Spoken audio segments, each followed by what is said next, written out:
Hello, everybody. My name is Carol Nganga. I'm very happy and honored to be having this conversation. This is the month of love. Happy Valentine's Day to those that celebrate the day and the month.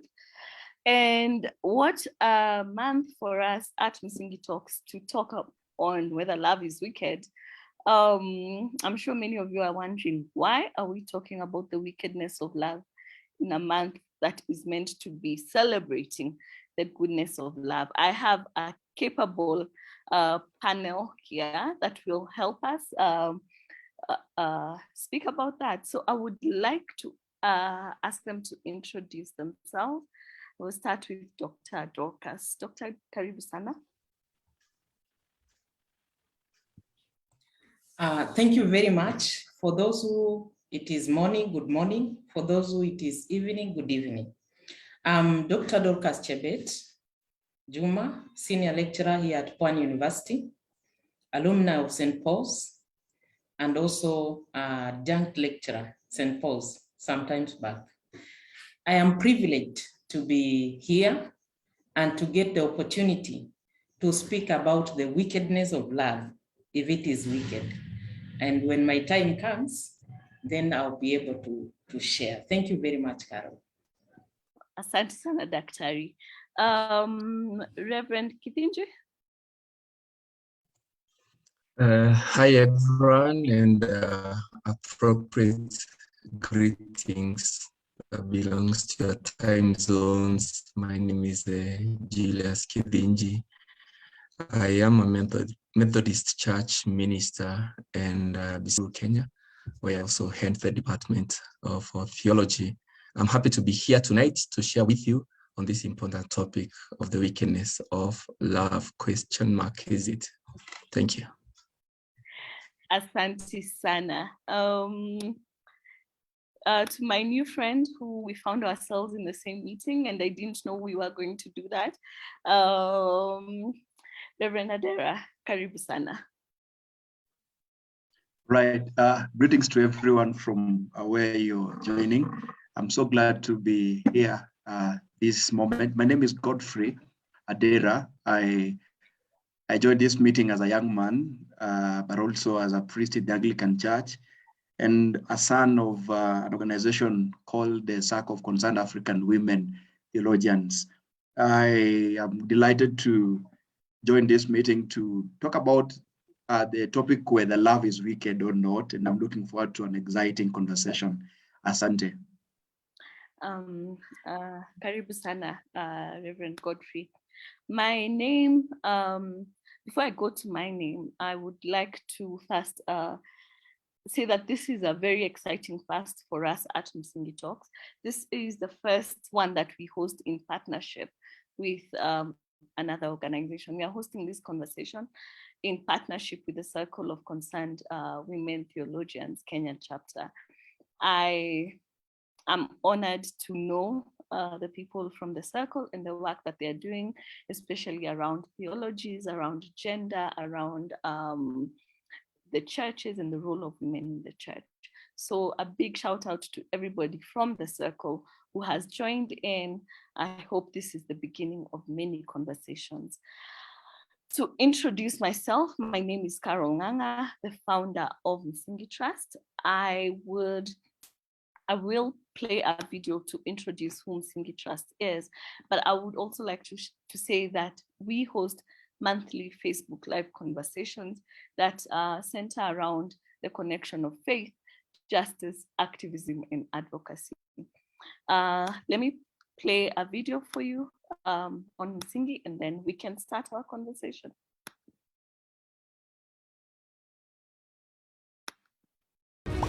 What does social justice, activism, advocacy, and the Christian faith have in common?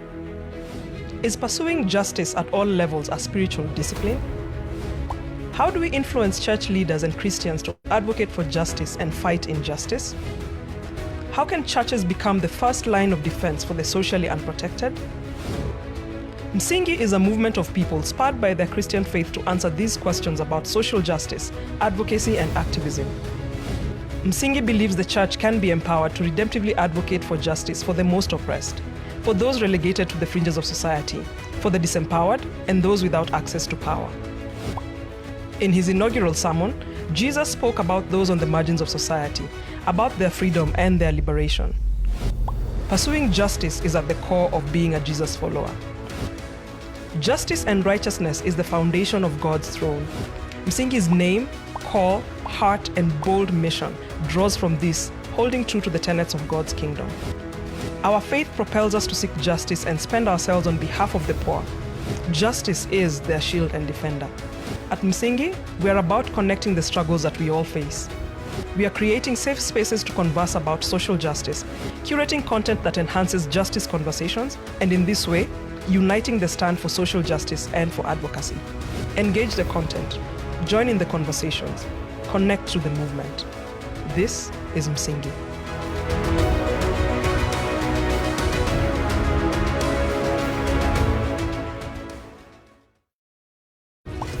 What? So this is who we are. That is the work we try to do, and I hope that you get to watch the other conversations that we have had. They are all on Facebook.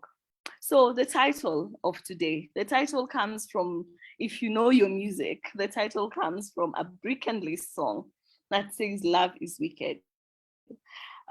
There's as I was looking through the song, there are two verses that stood out for me. Tears on my pillow cause your love is wicked. Cry me a river cause your love is wicked. Friends come around, say your love is wicked. But the kisses while you get, don't you know it's wicked? Wait for your call cause your love is wicked. Can't sleep at all because your love is wicked. Pain in my heart because your love is wicked. By the loving white, that last line, I do not know what it means, but you can get the flow. That, and also the premise of this conversation is that there is a lot of us who say we are in love or have fallen in love, but then what you realize is that many people are broken in love. So with that premise, I would like us to explore all the facets of love. Dr. Kivinji, when did you fall in love? First introduction to love, if ever. Thank you, Carol, and thank you for this conversation, viewers. It's an interesting conversation. I fell in love first with life because people I lived among with and created an atmosphere of love. But if, Carol, you're asking me about falling in love with a particular human being, then I think I fell in love in class 8. Those moments when boys and girls are growing up and you look at this girl, looking at this other, and you say, I think I said I like you more than I love you. And we started pairing and seeing attributes to each other. So precisely same when I was 13 years old. Thank you. Thank you. Remember those feelings, the butterflies, and you don't know what they are. You can't sleep, you don't know what those are. Revadera, when were your butterflies introduced to you? Yes, indeed, it's an interesting conversation. Yes, falling in love is something I resonate with so much. And I think adolescence, you in class 6 and you begin to feel something towards a particular person. You want to be just around them. You want just to see what they're doing. You want to see how they, treat you, and just want to be too close to them. You don't know how to define what that is, but I feel that's the first time I ever felt in love with a particular person. Yeah. Asante. Dr. Dorcas. Do doctors fall in love? I actually almost say that. Actually, in the African context, we are socialized to believe that it is men who fall in love, and then women respond or behave in a manner that suggests. But I know that I fell in love when I was in class 8. Just the way my brother has said, there is a way you feel that you want to be protective and be near somebody. And maybe it was a response, but in my heart, I know I fell in love. True and genuine love. Thank you. Thank you. You know, like as I am as a representative of the younger people, I was trying to think, as we are writing these questions, we always try to think, when did you fall in love? I think I've always resisted love. So I come here as someone who wonders, when did I fall in love? I think when I think I'm a late bloomer, so I realized that I really liked someone when I was really old. And so maybe we also accommodate the ones who think that looking at a man or a boy or will make you pregnant. So I resisted at all costs to fall in love. So I did not want to fall in love because they would make me pregnant at class 2 or class 4.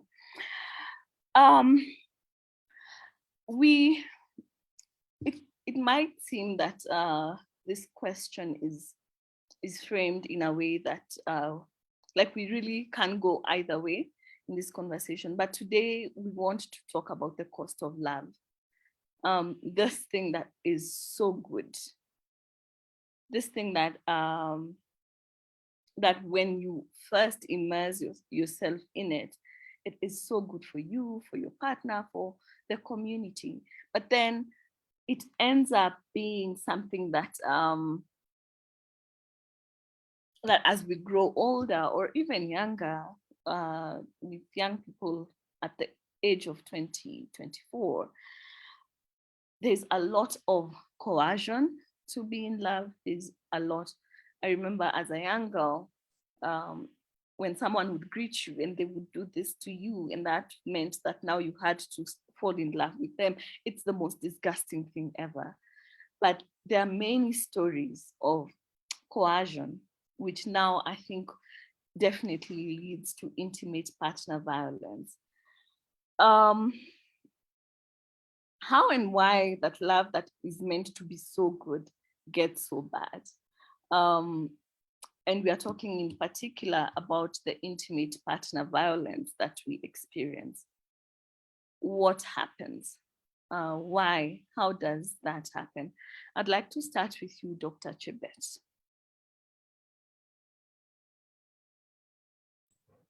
Good choice. I would like to locate my answer within the context of the Song of Songs, because that's where I've written my PhD, and I've done a lot and written a few articles and even a book on it. Why and how? First of all, I have always said, and I will say this times without number, that when we speak about love, it is very important to differentiate between passion, which I refer to sexual feeling, and love, genuine love. And in most cases, you realize that when young boys are coercing, as you have said, young girls in the name of love, most of them, a bigger percentage of most of the boys in the African setting are genuinely not in love. They are starting to experience developmental stages, and at that time, the sexual feelings are so strong because they are growing up. And so in the process of wanting to relieve themselves, they will target unsuspecting girls. And you know, unfortunately, in most cases, girls, women do genuinely fall in love. So in the name of love, so love is not wicked, but in the name of love, the young girls are coerced into a sexual relationship and not into a love relationship. I remember when I was in primary school, from class 7 to class 8, you are lucky that they would greet you and scratch your hands. During my time, you just hear somebody jumping on you and they finger your breasts. or your buttocks. And at that time, your breast is still very, and it's painful. But you just see somebody jumping on. Yes. Yeah, that's painful. Yes, and you just realize somebody just jumps on you and they become nagging and so on and so on. So some of the reasons why the love turns into sourness is the foundation that is used, or the name love that is used to gain sexual satisfaction. So that is what contributes to many failed relationships. And so when the girl accepts to enter into that relationship, the boy continues to coerce because he knows that this girl is readily available for sex wherever I am sexually hyper. And so when it continues and that sexual urge starts to go down, the eyes and the head of this young man opens up, and he starts to realize, this lady is not beautiful like I thought. I can see mapua inakaa kama ngumi. I can see the eyes are small. Masikio haina ndewe. That's when he realizes that it was not love, it was the hyper sexuality. And he just needed to satisfy his sexual feeling. And so this young lady, when she realizes that she was being used, that's when the relationship becomes sour, and people become bitter towards each other. And so these ones who feels amechezwa, this one who feels has been used, can go to overextend. And if it is also a young man, sometimes to get the sexual satisfaction, they send the fare. You have heard the language of kutuma fare. They do unthinkable as long as that hypersexuality is satisfied. And when they use so much resources and this lady realizes that it was not genuine love, he starts to genuinely fall in love with another person, then the relationship becomes sour. I want to conclude that introductory session by reading to you Song of Songs, actually chapter 2, verse 7, which can also be found in chapter 3, verse 5, and chapter 8, verse 4, where this female voice is adjuring the daughters of Jerusalem by the gazelles or the hinds of the field that you should not arouse or awaken love until it is time. In other words, in the name of love, people awaken sexual feeling and not genuine love. And that is what eventually leads into bitterness and tension. Thank you. Oh, thank you so much, Dr. Ari, for placing that context for us. Revadera, sexual feelings are not a bad thing, yeah, as we've been talked about. Love is not a bad thing, but what leads people to kill, maim people that they love, or love, quote unquote, Yeah. What gets us there? Yeah, okay, thank you so much. And thank you, Dr. Chebet, for that very powerful context that is also going to shape my response to your question, Carol. But I want to begin also by asking a question. Who defines what love is? Who qualifies anything love? Who says who one should love or not? What I'm asking is that, is there a script of love? And of course, we can argue there's a religious script based on text and tradition, but also there's a cultural text and context that also become a script of love.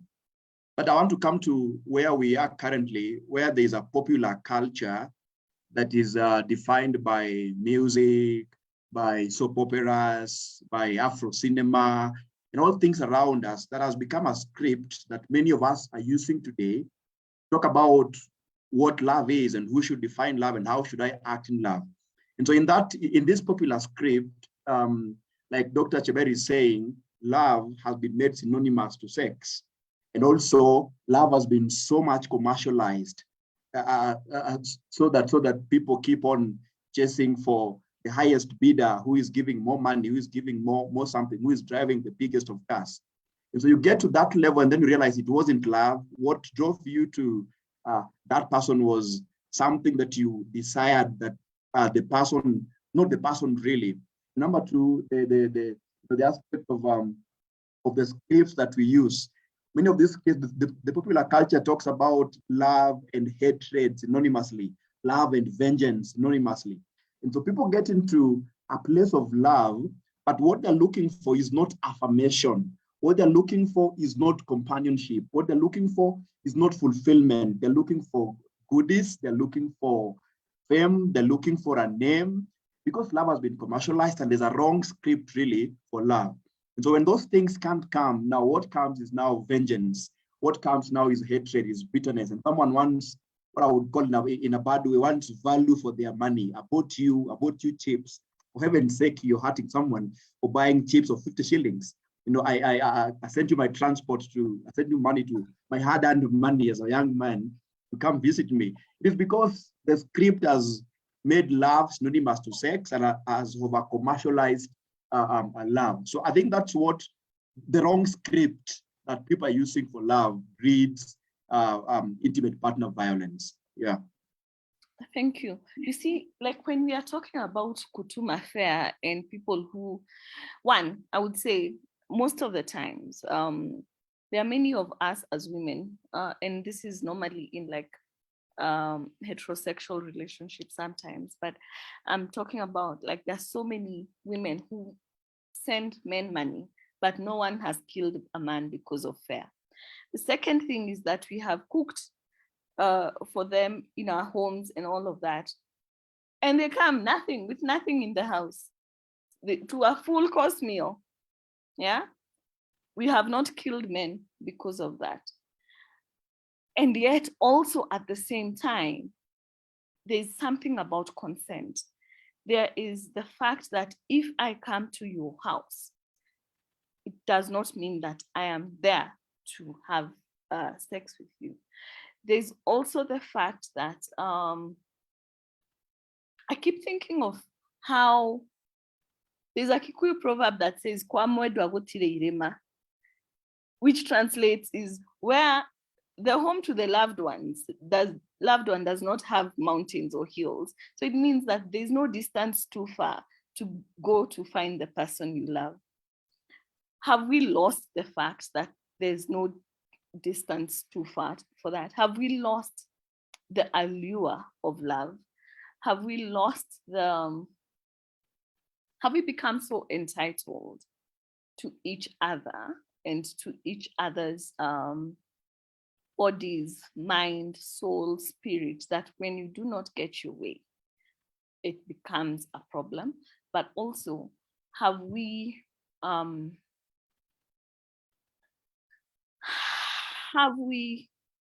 become a people who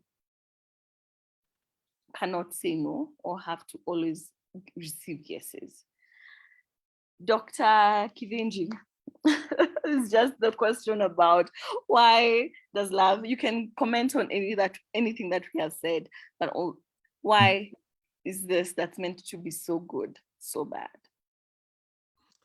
Thank you, Carol. And I hear you deep. I see your agony as you raise those questions. And I feel in this space, they are resonating with many of our viewers who are out seeking answers for love tonight. I didn't have definite answers when you introduced us to come and share this topic. So I sent out this question to some students and asked them, what do you think about wickedness of love, if we have to call it that way? And one student sent me a very interesting text, and I want to begin by reading it in addition to what my colleagues have said. In this student, it says that love was meant to make one's life happier, easier, and bigger. I like the one bigger. Just look around, Rev, you'll see pain, bitterness, and animosity in people who went out to look for love. You see murders, you see abortions, you see depression. You'll see people quit churches, people lose good careers, people who even lost their good hearts and minds. That's what that student says. And I like the lines that you lose everything to the level of losing hearts and minds. I want to say as spiritual angle to this as a way of introduction.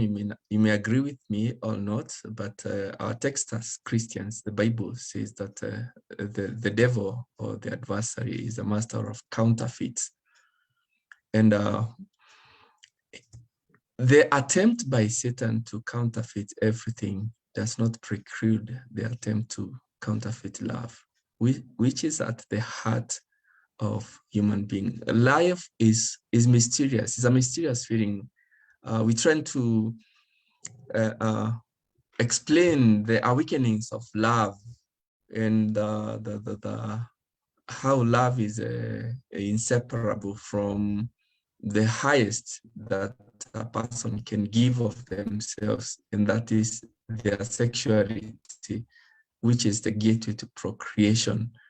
So if I can give you my love in my sexuality, which is a potential replication of myself in a child who will be born. And I think that's why love is so inseparable from sexual feelings and from sexual encounters.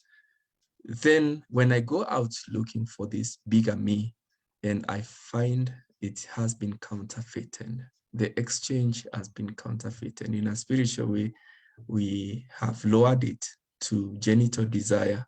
We have lowered it to masculinities and patriarchal or cultural, as Reverend Adera says, possessions.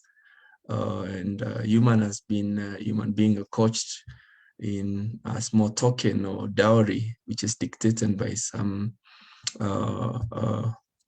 elder sitting and saying, this is what you pay and this is what she's worth, and we let the couple go with that. Satan will definitely use that to counterfeit this feeling of love. And if we were to go to the Bible, maybe this session will not allow us to go deep. It will take more than a semester to go deep into the Bible.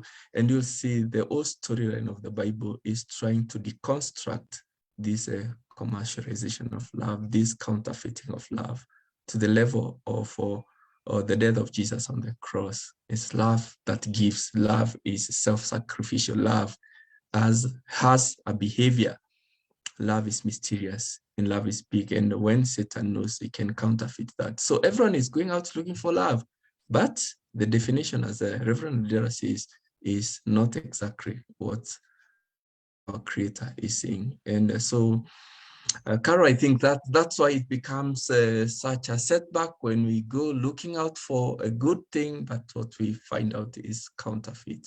And the result of the counterfeiter actually are the bait which we bite.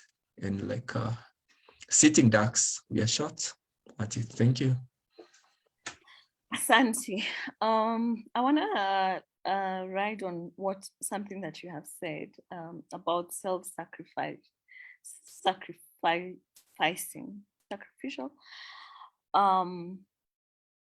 and want to ask Rev. Adera, at weddings, at at bridal showers, I don't know what men have, at all of those things, you are told to sacrifice yourself, consistently sacrifice yourself. I want to ask, at what cost? What has the conversation about self-sacrifice contributed to many homes and many people? Or what do we understand by the term self-sacrifice? But also, as you're answering that, I would like you to also explore what belief systems, theologies, and practices that you have encountered that promote death-dealing love. Wow, thank you so much. Now, the concept of self-sacrifice will be a good thing if we use the biblical script. I talked about script in my previous response. But here, what underlies sacrifice? Because I'd position myself by saying our problem today is that we're having the wrong script, and therefore love has been commercialized and made synonymous to sex. Now, following that premise that I'd raised before to talk about whether love is wicked, what underlies self-sacrifice currently as it is the concept of proof and expectation. prove that you love me, what will show?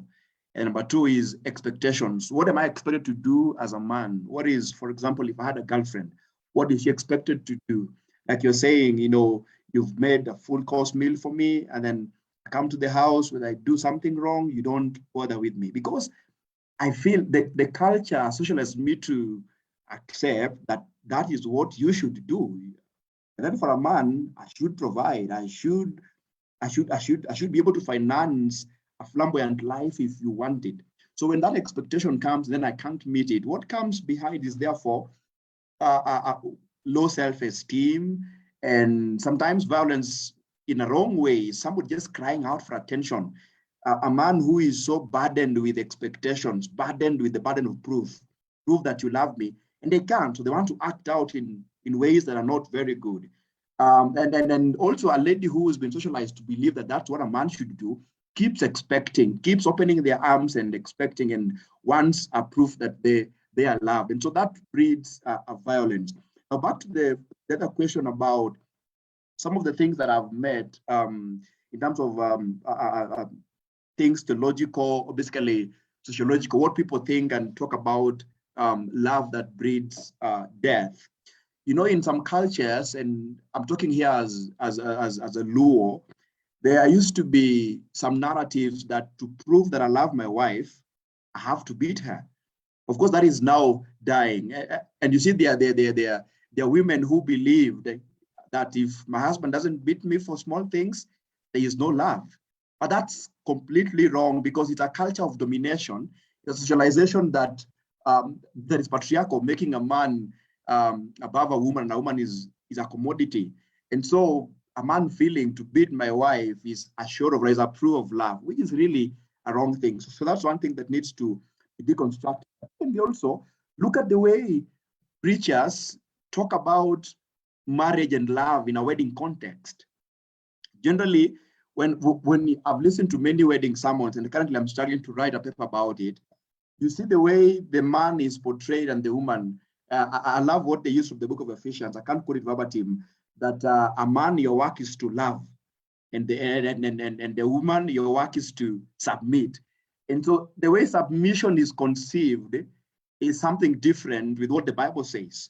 And the way that a man should prove love is different, because so we have a lot of things defining how that love should look like and how that submission should look like. So wedding sermons also, according to me, breeds an opportunity for violence, because a woman must submit. And therefore, if she's earning, for example, earning more money than me as a husband in the house, that doesn't matter. She just has to submit to me. I'm still the man. And so to also start my authority, I go to become violent, either verbally or physically or something. So these are some of the issues that we need to talk about: expectation and proofs that underlie the concept of self-sacrifice. Thank you. I know Prof. Mombo is listening in somewhere here. I will one day call her so that we expound a lot more on especially weddings and the sermons and everything around that. But you raise a very good point, Revadera. Dr. Dorcas, what ideologies do we have? What theologies do we have that that make us this way? Don't worry, even if Professor Mombo is not here, I am here. Oh, that's true. That's true. That is true. Yeah. Let me start by dismembering Reverend Dr. Githinji. This theology of sacrifice has been mispreached, misrepresented, and it has rendered women to be the messiahs. And I always tell people that is blasphemy. And I always tell people, get out of the cross. There was only one Messiah. Women are socialized to believe that they are supposed to behave in certain ways so that through their good deeds, they will change the monster in the men. And I say, no, it is God who saves, not the women. And I always tell God, if I pray for my husband and he doesn't change, that is not my problem. It is the problem of God, because my husband is not mine, is a creation of God. In fact, the Bible teaches that when one person gets saved, the heavens rejoices. That means if the person I am praying for to get saved does not get saved, it's not my loss. It is the loss of God. So I will not behave to save my husband. And in the Song of Songs, chapter 1, verse 5 to 6, the female voice complains about the sons of her mother who were angry at her, and they made her keeper of their vineyards, and she was not able to take care of herself. And so in most cases, women have been socialized to hyper-perform sexually. I listened to a certain female reverend who was speaking about tua-tua. Let me speak about the theology of tua-tua a little bit. In the car, tua-tua. In the sitting room, tua-tua. And I always tell people that if somebody is not faithful, even if you start from the sitting room on the table and finish in the bedroom under the bed, a person who is not faithful will still go out. So women are not sexual objects. Women are not robots. And as Reverend Godfrey has said, there is so much expectation and pressure on women that is also disempowering men. So that when a man is told that you are not satisfying your wife, he feels empty, he feels naked, his self-esteem is beaten down. And so this theology of tua-tua is highly hypersensitized in wedding sermons. And 80% of the wedding sermons are directed to women on how they should please their husbands, on how they should behave well, on how they should cook well, so that when a wife is going through violence and sexual violence in the home, if it is a male pastor, you will hear Reverend Githinji ask the congregant, are you cooking well for your husband? Are you doing that thing? They don't even say sex. Are you doing that thing well? And that is putting too much pressure on the women and also on the boy child. You see, I remember when we were growing up, I would hear from very far men trying to speak about the length of their penis and the bigness of their dicks. In other words, there is so much misinformation, there is so much pressure from culture that in as much as it looks like culture empowers men, it is actually disempowering them. In a way that when they feel disempowered, they want to compensate for that disempowerment through violence against women. And so it is very important for us to do a counter narrative, and this conversation is very timely. We need to do a counter narrative that will empower both women and empower both men. I want to finish by speaking about also how culture celebrates the sexuality of men and also shames the sexuality of women. A good example, if you find a naked man in the market, people will not feel ashamed. And that is why a man will just stand beside the road and urinate, and people will not say anything. In fact, he will urinate until he yawns because he's feeling good. And it is in public, the children are passing. But when a mad woman removes her clothes, you will see people running with the clothes to cover her because people are ashamed of the sexuality of women and they celebrate the sexuality of men, so that when the sexuality of a man is threatened, the man feels disempowered and compensates that by being violent against women. I want to leave it to my friends also to contribute. Oh, thank you, Jari. So much to think about and counter narratives, and I'm wondering, could it also be that there's the view that because the woman is the mother, so you're protecting motherhood of some sort? I don't know. I keep thinking about why sometimes there's the thing about protecting the dignity of women, which then also continues to be very abusive, because then now you can't go out past a certain time. But also it means that from whom are you protecting the women from? In that conversation we do not have. We are not ready to have that. Rev Kithenji, systems, theologies, and practices that are death dealing, and maybe you can respond to anything that has come up. Thank you, Carol. Once again, a very interesting conversation here. Allow me first to begin by saying that, and I use a language that is not quite gender sensitive. If love is man-made, and I mean human-made, if love is man-made, then it will fall short of, musically speaking, the correct note of what love is. If you ask me, I'll tell you that love is divine, love is made of God. The Bible expressly says that God is love. Allow me to say that love is so hidden in God that we must just have to seek him to understand love. I don't mean God is him by using a gender slur. I gave a disclaimer. But this concept of love, if it's just at the human level, if it's left at the definition of just a single generation,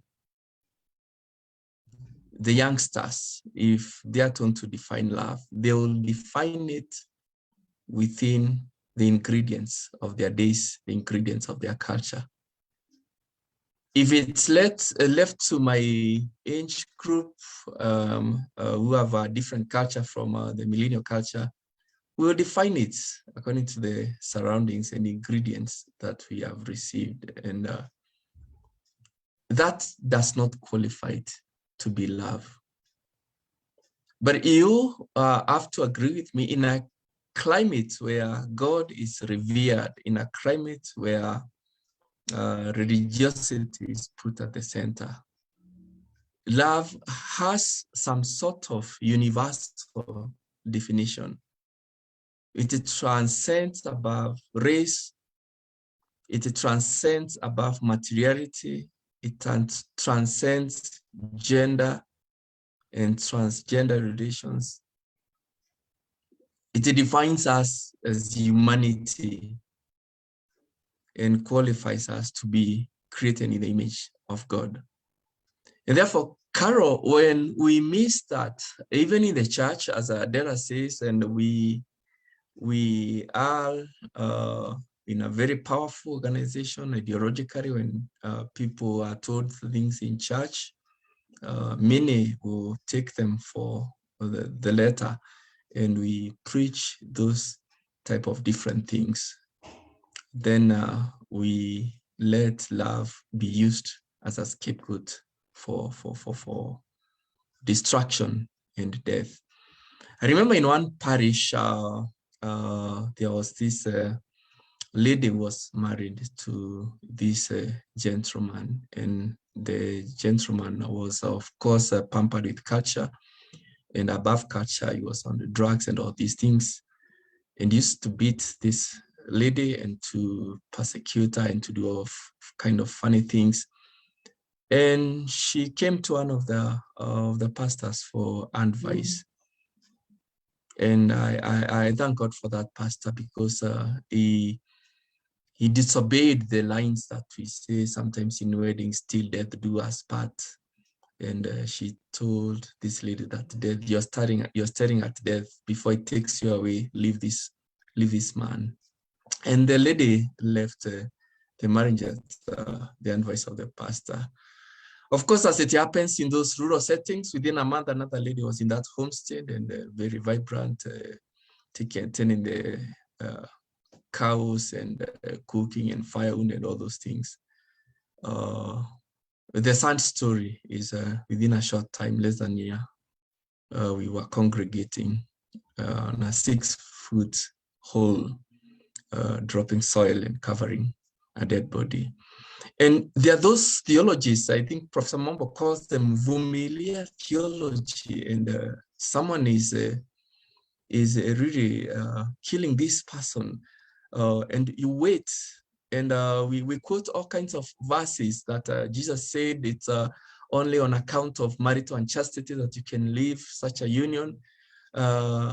I happen to teach the New Testament Greek, and the word that is used for that marital unchastity is actually porneia, and English cannot capture the height and breadth of the word porneia, the Greek one porneia, because it says you can leave. Jesus says, unless for porneia, and porneia carries all sorts of immorality. Even violence is porneia. So you're humiliating when there is a porneia in your marriage. It's porneia is not just because he's seen another woman or another girl, or she's done the same. Porneia is all sorts of death dealing situations in a relationship, and especially one that is covenant, and that covenant should be broken on account of porneia.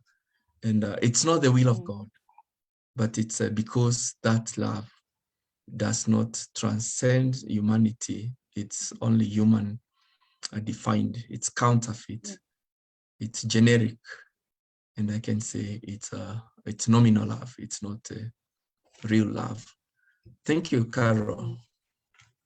Thank you. Oh, I keep saying, like, there's so much wisdom that's coming in that I need, as myself, I need to just go back and re-listen to the wisdom that comes out every third Thursday of the month during Msingi Talks. And this is a plug. Please go listen to all the other Msingi Talks that we have had. Very great conversations. I want to still stay with you, Reverend. And I want to read, I love the Message translation. I want to read 1 Corinthians chapter 13. If I give everything I own to the poor and even go to the stake to be burned as a martyr, but I don't love, I've gotten nowhere. So no matter what I say, what I believe, and what I do, I am bankrupt without love. Love never gives up. Love cares more for others than for self. Love doesn't want what it doesn't have. Love doesn't strut. Love doesn't have a swelled head, doesn't force itself on others, isn't always me first, doesn't fly off the handle, doesn't keep score of the sins of others, doesn't revel when others grovel, takes pleasure in the flowering of truth, puts up with anything, trusts God always looks for the best, never looks back, but keeps going to the end. Love never someday, praying in time, understanding will reach its limit. We only know a portion of the truth, and what we say about God is always complete. But when the complete arrives, our incompletes will be cancelled. So that is just one of the scriptures on love, and many of us know this scripture in various translations. As religious scholars, practitioners, what unique resources do you think can help reinterpret love? Or why hasn't 1 Corinthians 13 struck the love note in Christian advocacy of godly love? We seem to have the blueprint, but as you said, someone is beaten, and then I was actually shocked that you said Reverend told someone to leave their homes, because the case is, for many that we have seen, the case is usually that they are told to stay, the Vumilia theology, as you are calling it. So why, or maybe it has, I'm assuming that that 1 Corinthians has not struck, but maybe it has. So what unique resources do we have as a body of believers for love? Go with you, Dr. Kidinji. Thank you. Thank you once again, Carol. First Corinthians is an interesting text written to a flourishing church in the city of Corinth. And part of the characteristics of this great city of Corinth that Paul evangelized was an ornamental city, a city of externals, application and the definition of human beings on account of the externals, definition of wealth on account of externals, definition of religiosity, who is more saved than others on account of externals. And Paul here in this love poem is contrasting externality, if I may call it that way, with the inality, the inner qualities, the inherent qualities of a human being. And is beginning with this speaking in tongues. Corinthians were known to measure who is more born again than the others on account of this speech, grossoria in Greek, speaking in tongues, and scaring and exciting people and looking esoteric and eccentric. And Paul is telling them it's not that way. When we are in Christ, we are in love. And inner quality love is defined by that's what I said, the pursuit. Love is so hidden in the heart of God that we just have to seek him in order to be loving. And so Paul is telling him a better way, seek this, commit yourself to a pursuit of this inner quality. If your religiosity, if your externality, your ornamental life does not lead to an inner quality that is called love, then Paul rubbishes it and dismisses it. Reading 1 Corinthians 13 on a face level, you may think that love is so naive because it is not rude, it believes everything, it does all those things that Paul is saying. But on the contrary, love is not naive. Love knows when it is cheated upon. Love knows when it is lied upon. Love believes all things, but it's never cheated. Mm. And Paul is saying that you better understand it and get it. Corinthians, the people of Corinth, if you want to be different in this city and if you want to proclaim Christ by the style of your lives, then it must be an ingredient of your inner quality. And so I think to answer your question, Carol, again and again as human beings, we miss it all together, even in the church. We miss it all together. And I wish we can live lives of love more than externalized love. We began this conversation by saying that when I bring you flowers, you think I love you. When I bring you a ring, when I do these externality things, and those external things should just be outcomes of an inner life that is defined by love. But if they're just cover-ups, there's no love, but you know love as give flowers. You buy it and take it. And because I have no flowers to give as a young lady, then I give you my heart, I give you my everything. Then as my student says, you've lost your heart and you've lost your mind. And it's not a good state to lose both. At least lose one of them, but not lose your heart and your mind. That's on a light touch. But Carol, sincerely, the church needs to have more people who are living a life of love than summoning and speaking and banners, all the banners and car, whatever, bumper stickers written love. Doesn't have to like write it. Let's leave it. And people, by our love, they will know we are Christians. Thank you so much. Thank you, Dr. love, you said there's something you said, love accepts all things or believes all things, but is not cheated. I'm putting that somewhere. I'm putting that on a line somewhere. Am I here? Yeah. I hope am I still here? Okay. Dr. Sarah. You see, I'm prophesying the doctor. Receive. That PhD, Yeah. the PhD should come soon. So keep writing. 1 Corinthians 13.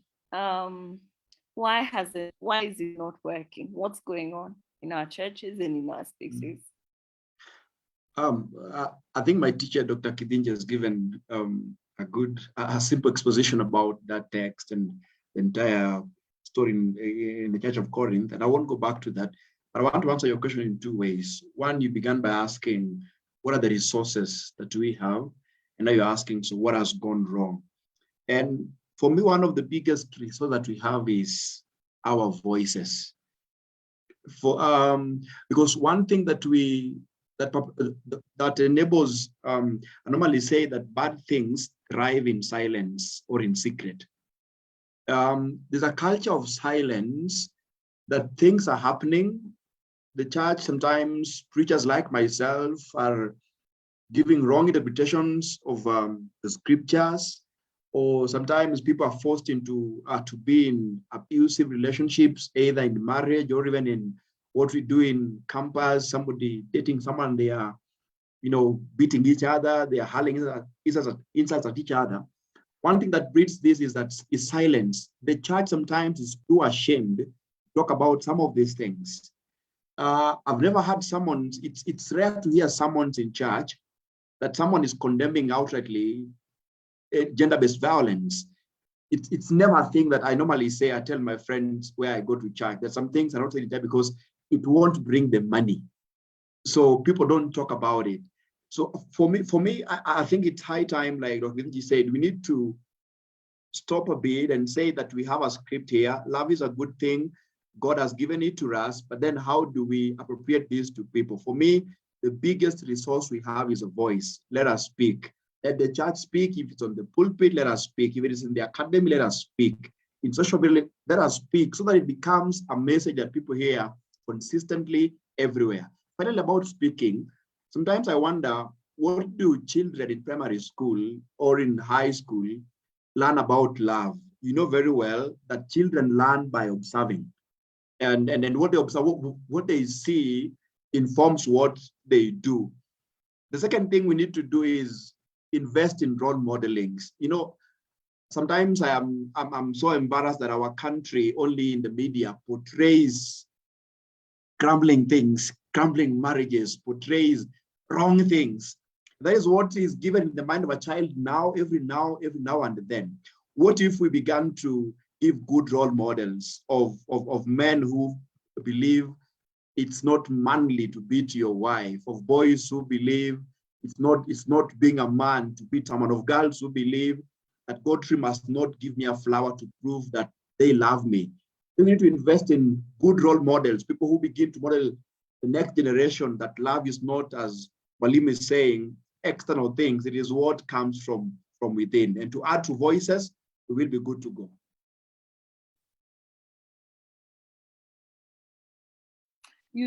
Thank you. Use our voices, meant a role model. Oh, the resources that we have within us is that we barely use for good. Daktari, what do we have that we can use as religious scholars, practitioners? What unique resources do we have? Thank you very much, Carol. I really am humbled to listen to Reverend Dr. Givinji. I think one of the key resources that we have is male pastors like Reverend Givinji. If we can have opportunities for them to speak from the pulpit, for them to speak in such conversations, Africa is a patriarchal setting. And when such redemptive voices stand up in patriarchal setting, it will make a difference. I want to actually remind Reverend Givinji when he said to me one day, pull yourself together. The voice came so strong, and that was the beginning of my salvation. It changed so much. He does not know what I was going through, and he does not know what that meant. It meant the world. It was a second salvation. So some of the resources that we have is redemptive voices, like the voices of Reverend Dr. Gidinji. In Africa, when a male pastor speaks, in most cases, it is equated to the voice of God. And so we need to start sex dignity talks, but let the sex dignity talk come from the voices of male pastors, in partnership, of course, with the women, so that when a man listens to a fellow man speaking, he may not react at that time, but he will feel ashamed of the way he is treating his partner, for example, as compared to what he is hearing from a fellow pastor. As we continue to tap on the resources that we have, I want to mention a few things. Most of the soap operas that are informing the type of love that our children are absorbing have very long, prolonged scripts of violence against women that portray women as passive recipients of violence. Most of the African movies, like the Nigerian movies, you see very prolonged scenes of violence against women, where women are portrayed as if submitting to violence is okay. So that just at the end, very small script, a very small portion is accorded to resistance against violence. You used the New Testament. I'm very good with the Song of Songs. I want to locate it to the Song of Songs. Some of the resources that we also have is the Bible. You know that in most cases, African women usually transform themselves into characters in the Bible in order to retell their own stories. And so if African women, young girls, are taught to read the Bible from a redemptive point of view, it will be possible for African women to rewrite the scripts. I always emphasize, when you read the Song of Songs, chapter 1, verse 2, the female voice is the one who is initiating sexual encounters. She says, kiss me, the kisses of your mouth. She's doing that in a patriarchal setting where women are portrayed as passive recipients of sexual encounters, as objects. In the Old Testament, you will hear that a man lay with his wife. Adam knew. You don't see where a woman initiates love. So in the Song of Songs, we encounter the voice of a woman who is empowered to initiate love. So if women are empowered to initiate love, they will also have the power to say no. Equally, the resource that we should tap on is to empower and socialize young boys, men, to accept no from women for an answer. You see, in most cases in African setting, when a woman says no, it is believed that she has accepted. All you need to do is to pull her and she will accept. So we need to empower also young boys, to socialize them, to believe that they can accept no for an answer. Love is reciprocal. It is open-minded. It is open to dialogue. And so we need to also teach our young children to know that love is reciprocal and to detect the signs of abuse from the word go. You see, abuse is gradual. In most cases, very rare cases is when you see that abuse happens at once. But in most cases, I usually use the cat theology to explain how gradually abuse starts and continues. For those who have cats as pets, you realize that a cat, when the cat is used to you, the first day you bring meat, you give to the cat. Tomorrow, you don't have that meat. The cat will come with the tail and touch you with the tail, trying to remind you that today you have not brought meat. And then you will ignore the cat. Then the cat will open the tunaita makucha. atakugwara na makucha, kukukumbusha kwamba it is the right of the cat to have the meat, and the cat eventually becomes violent towards you. You see, violence will start with the facial expression. The person who loved you so much, you will just see the face turning to be something totally different. And then tomorrow, he will not slap you. He will raise the hand. And then you will turn. You keep quiet. You don't resist. The following day, the person will slap you. And then he will embark on you, and eventually he will kill you. So it is very important for us to prepare our children and to socialize them to believe that it is not the fault of a woman or of a girl for the marriage to go wrong.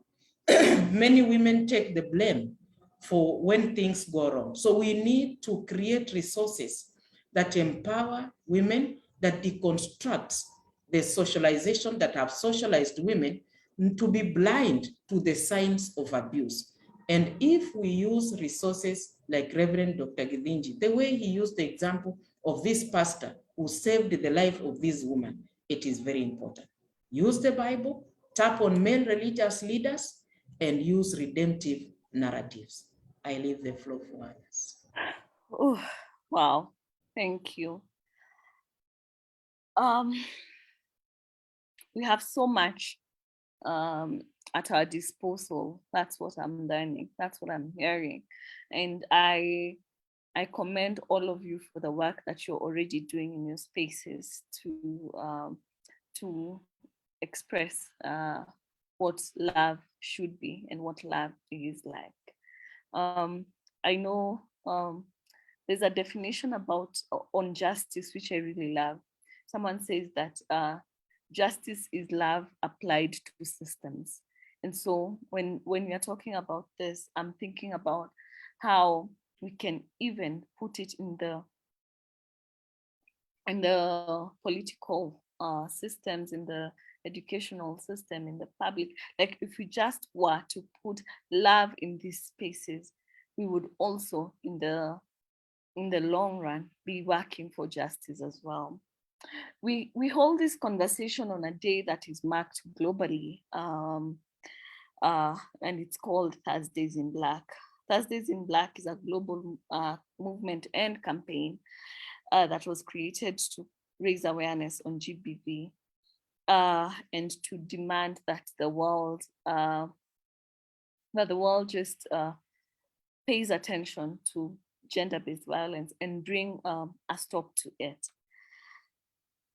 I'd like to connect this. I'm looking at our time, and I know I want us to have all these conversations, but I also want to talk about men and GBV in the same space, in the same conversations.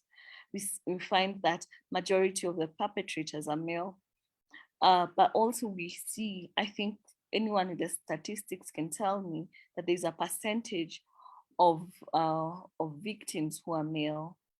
There's a recent case of sodomy in a well-known school. I keep wondering, violence and love is a global conversation. I don't actually know that it is right for us to equate what goes on in our public, in most of our schools as love.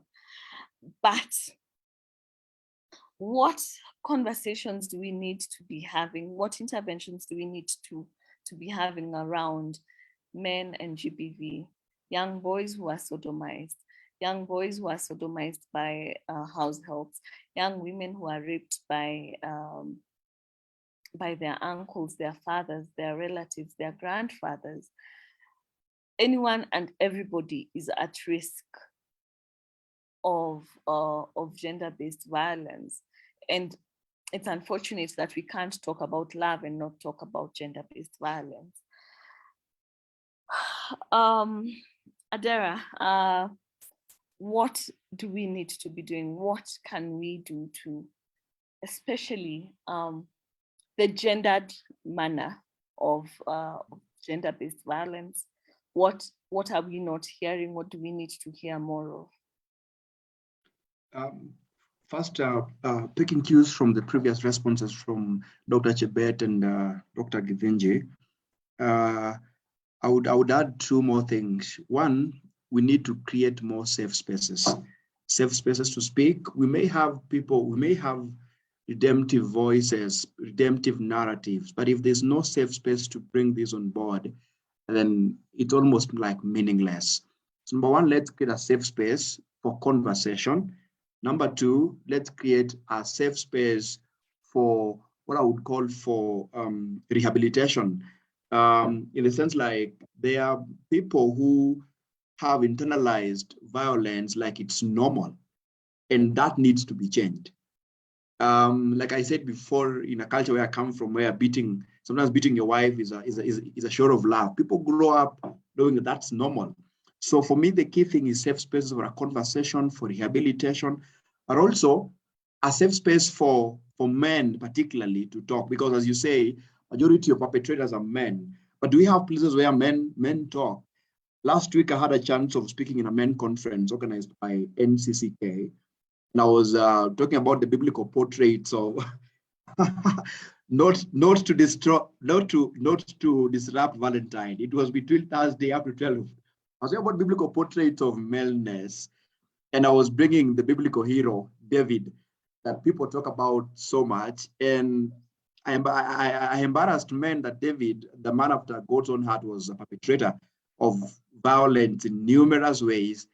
And I was able to bring all those things. And my intention was not to challenge the belief about what the Bible says about David, but was also to expose men of the cloth like myself that are perpetrators of violence. And because the women want to keep the honor of ministry, women keep quiet. Women in those families want to protect the man of God. So from safe spaces, we now come to the church, that sometimes the innocent, the ones that clothe themselves nicely like myself might also not be safe spaces. So how then do we make the church as it is now a safe space? Because if we don't begin from where people get authoritative information, then we won't go very far. So it begins with me as a priest, a man of the cloth, influencing other priests also to talk. And finally, the issue of separation or divorce. I don't know how to put it here though, but we've said that the Bible does not accept divorce. But I love what Dr. Kidiji was given as an example. A pastor was told a woman, it's okay just to move away. We need to have also those hard conversations that we can't keep on staying in this marriage if it's going to kill you. Go to campus where we stay, me as a student and my colleagues. You look at your male friends having 3 girlfriends. That's a potential of violence, because one will feel loved more than the other, and it begins to bring issues. At that level, even at campus level, students like myself, professors, needs to bring those hard conversations that it is immoral, it is not right to have 3 girlfriends. You're bringing a ground for violence. So it's safe space for conversation and hard talks, things that we fear to talk about. Thank you. Asante sana. Dr. Kivinji, men, GBV, Thursdays in black, will we always wear black? Because we will never, because sometimes it just feels like this never ends. All of these things that are done in the name of love. Thank you, Carol. I want first to acknowledge that a lot has been done to speak to and to advocate that maleness is not a superiority, that we are created in the image of God. But the picture is not yet down. The balloon still has some hot air in it. And we have a long way to go.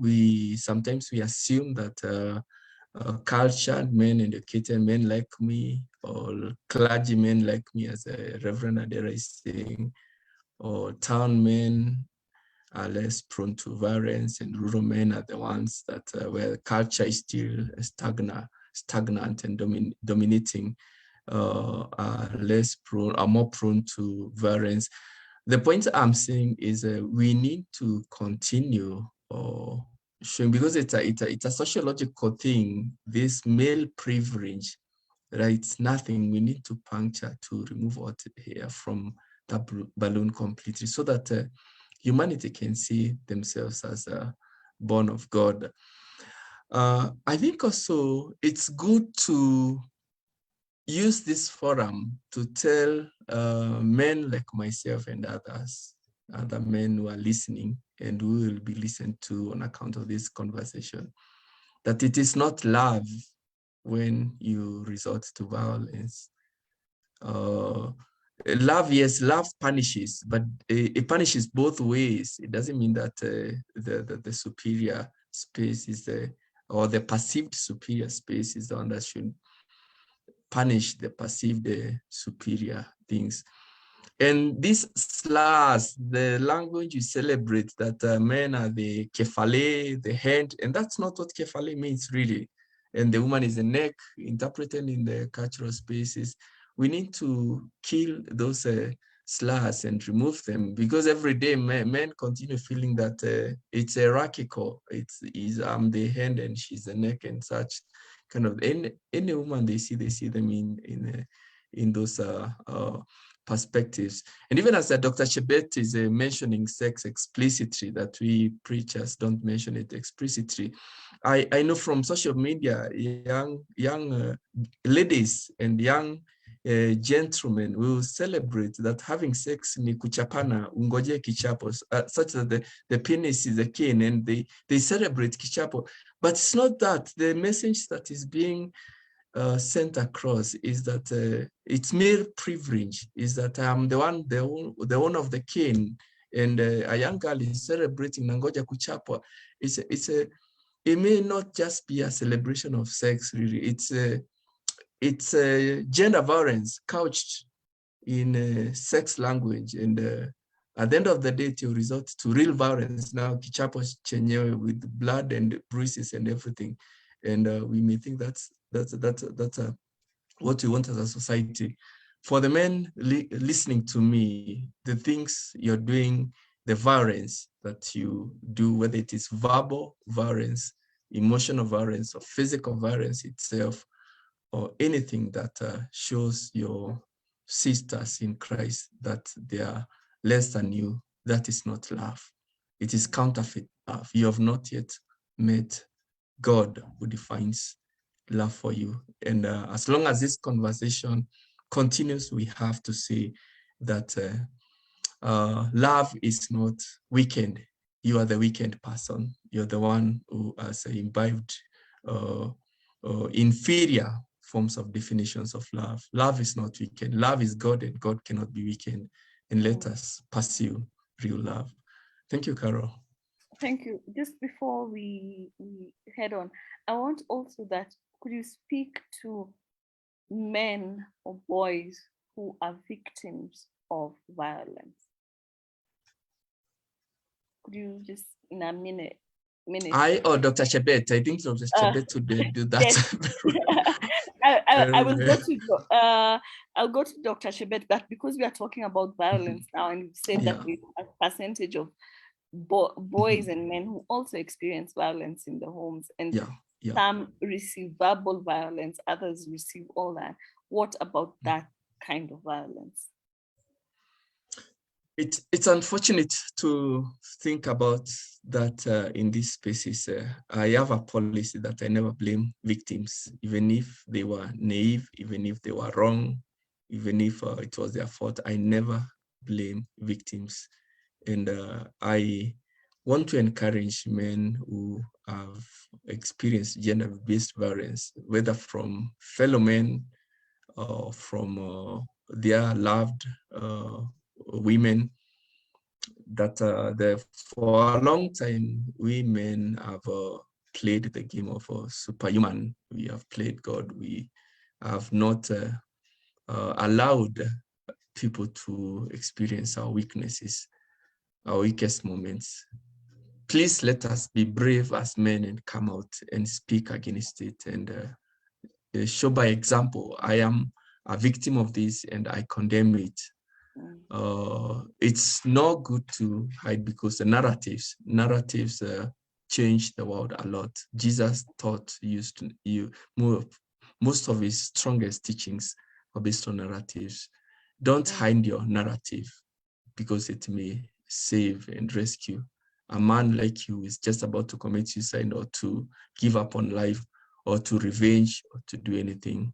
Please use that occasion as an occasion to glorify God, and God will use the content of your sufferings to redeem his creation. And that's what I would say, Carol. Santi, thank you for that. Such a bet. Thursdays in black. Will we always wear black? Then men and GBV. What conversations are we not having? And then also men who experience gender-based violence. What do we say to them? I think conversations are ongoing. A lot has been done to address gender-based violence. And before I forget, I just want to speak to victims of sexual violence, especially men. You know, society has socialized men to believe that it is shameful to say that I have been abused.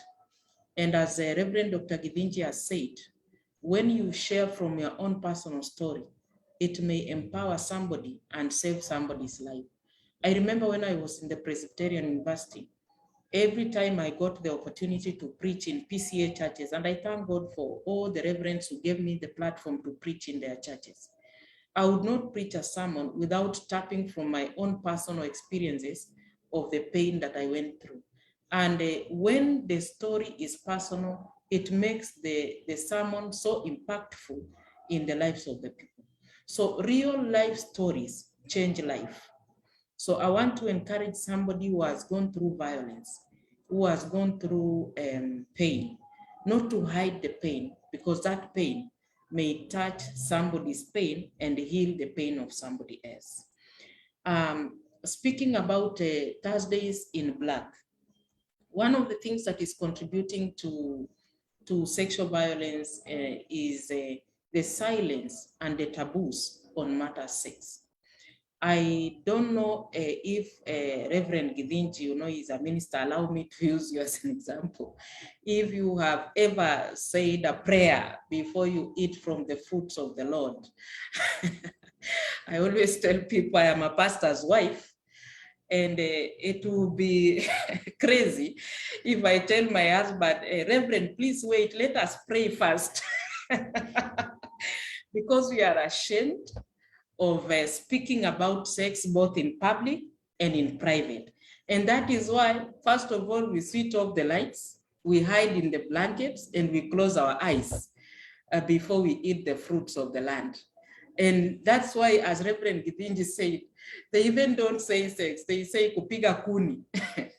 And even the terminologies that are used, they make it very scary and also contributes to the violence. So it will start if Reverend Githinji will preach from the Song of Songs in the pulpit. We need to speak about it. If we speak about it, and it will dimute the voices of victims. I'll finish by directing our attention to the Song of Songs, chapter 5. You encounter the female voice who was looking after her lover, looking for her lover in the streets, because love is stronger than death. And then she was found by the watchmen in the streets. They beat her and possibly raped her. But she did not keep quiet. She talked about it in the streets. She opened up and said, the watchmen found me. I was looking for my lover, but the watchmen found me. They beat me and took away my veil, a possibility of rape. So let us not be ashamed of naming, exposing, criticizing in order to deconstruct. It is very important, and the conversation starts with me and you. Ask your wife, let us pray before we start.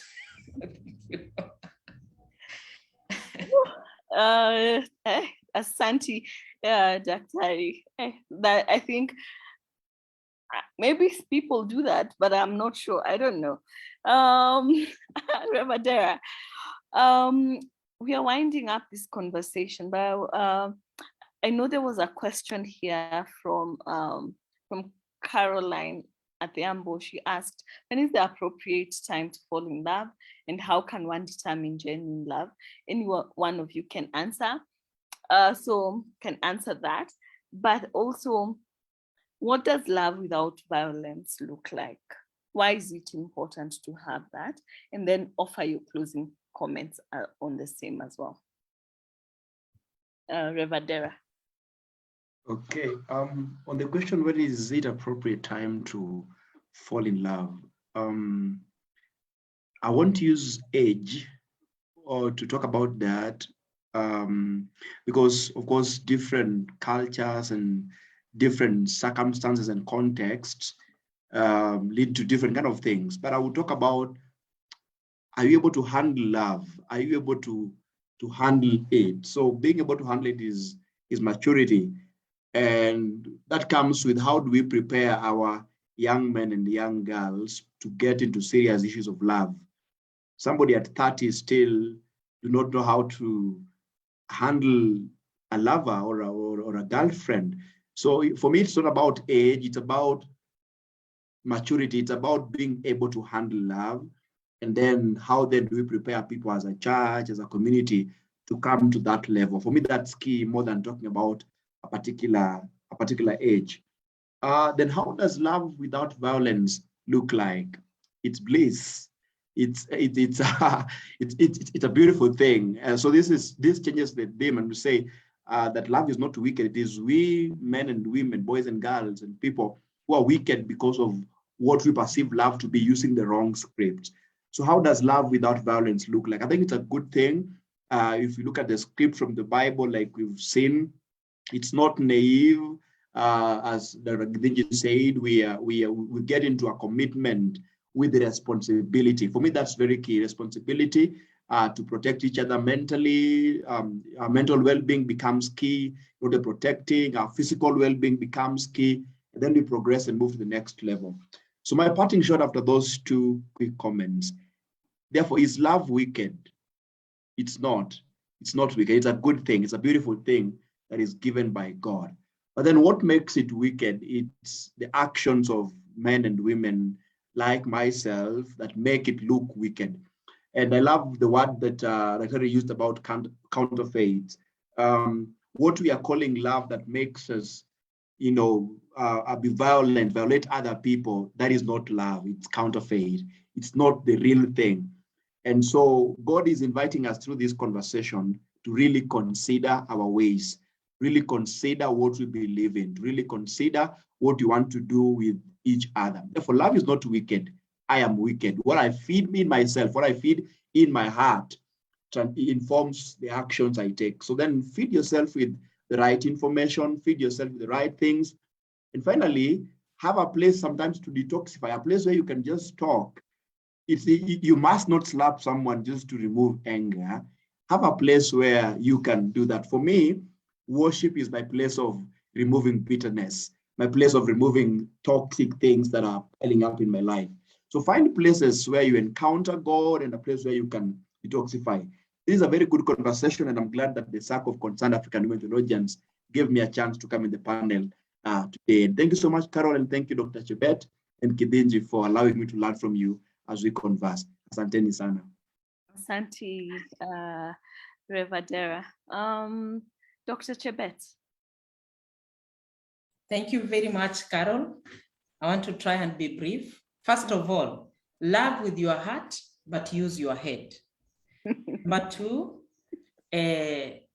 anybody can fall in love at any given time, whether at 90 years or at 13 years. So there is hope for me. Yes, and unfortunately, society has socialized women to believe, they always tell women mefika menopause na vitu kama hiyo. But so that when a guardian angel marries somebody, a woman of 50 years, he's really criticized, ameharibu mtoto. But when an older man marries a child of 13 years, he's celebrated. And that's why King David was given a young girl to keep him warm, not to have sex with him, but to keep him warm. So you see what happens to the love of this young girl and the sexual feeling of this girl. So you can fall in love at any time. But the most important thing is that love with your heart, but use your head. And that is why the female voice in the Song of Songs says, do not awaken love until it is time. When you feel it is time, fall in love. Thank you. Thank you. That's your passing shot? Is there anything you would like to add, or you're good? I am just so humbled for the opportunity. I know that it will open bigger platforms for more conversations on issues of love. And I will finish by saying love is not wicked.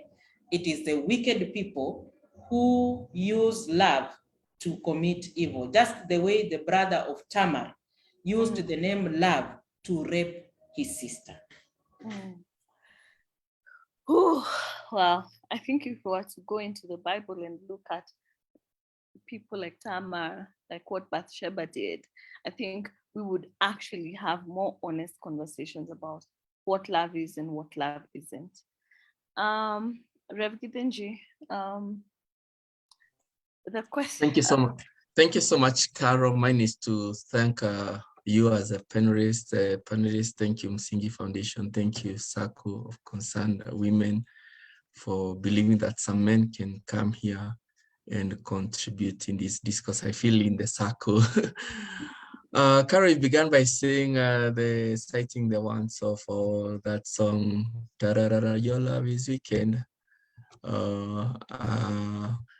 And some of the ones that celebrate that wickedness is when you see a woman crying and you tell them, cry me a river.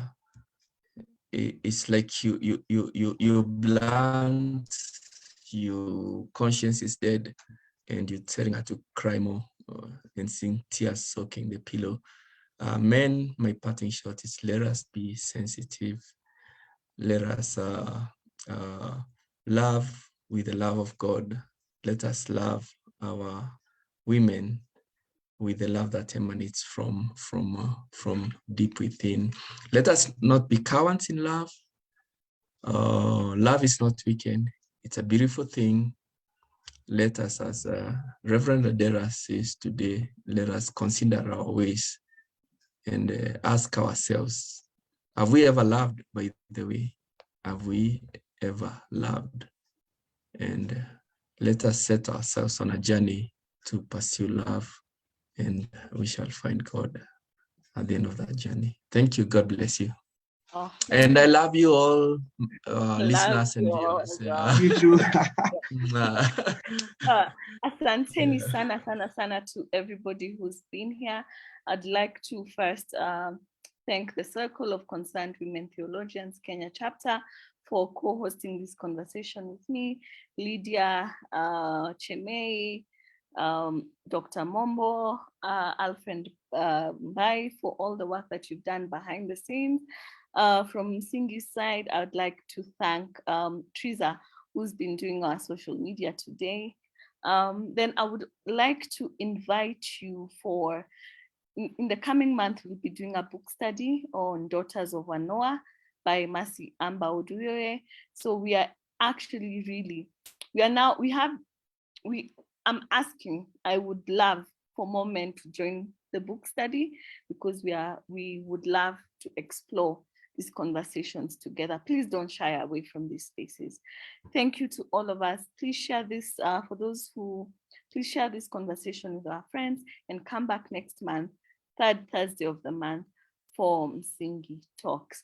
I will go off Facebook, but my guests, please stay behind so that we can say our proper goodbyes.